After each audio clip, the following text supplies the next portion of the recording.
I grew up in the family of sculpting. My father is a second-generation sculptor in Zimbabwe.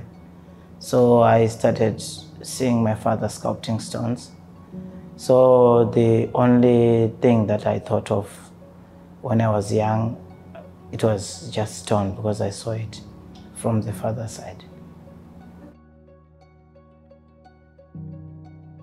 I was raised in a spiritual way where I can understand the language of the body and I can try to understand the language of the spirit and what needs to be said.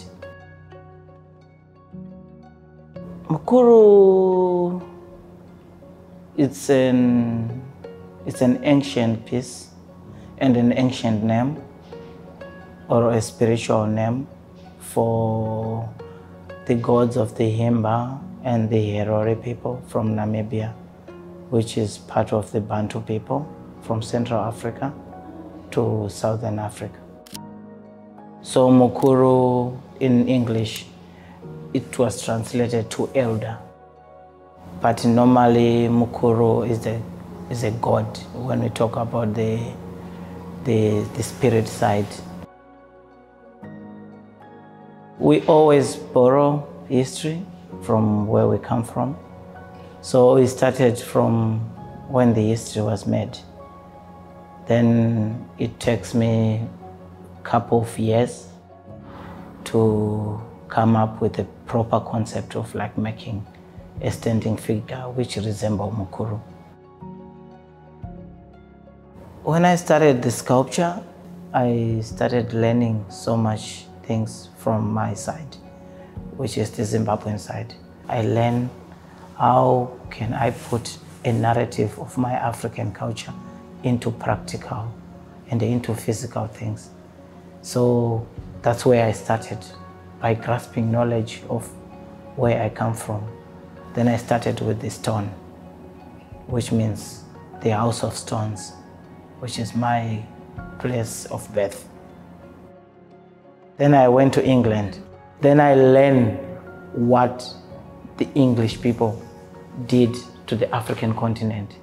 Then I started trying to balance the two forces and the two energies of like the taking of minerals and the stealing and the robbing of all these things and the exchange with things which are not valuable. But I have to go through material because material will help me to go back in time.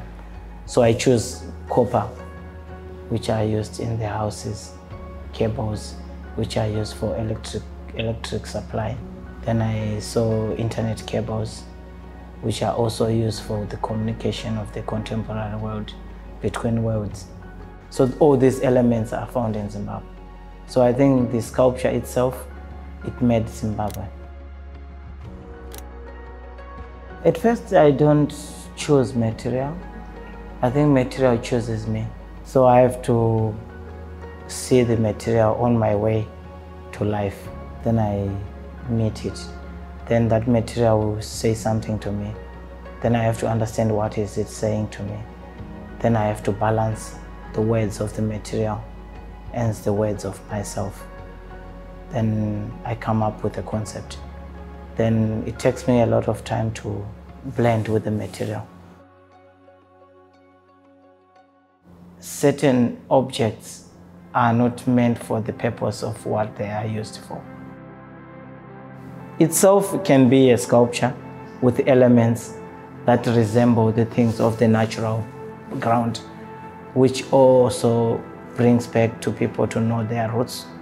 So as long as you know where you come from, where you are going, that kind of mentality of knowing where you come from and where you are going, that kind of a soul, it will be part of the Mukuru. So I want people to understand the components and the purposes of what is this material is and how can they relate to our now. Are they related to just a visual perspective or to a certain knowledge which they need to understand from it? If they are available now, he or she will feel something, not by words, but by inner being. That's how I feel. Mukuru deal with the feeling of what do you want to speak. If you want to speak good, you are born in good. If you want to curse, you are born in a curse.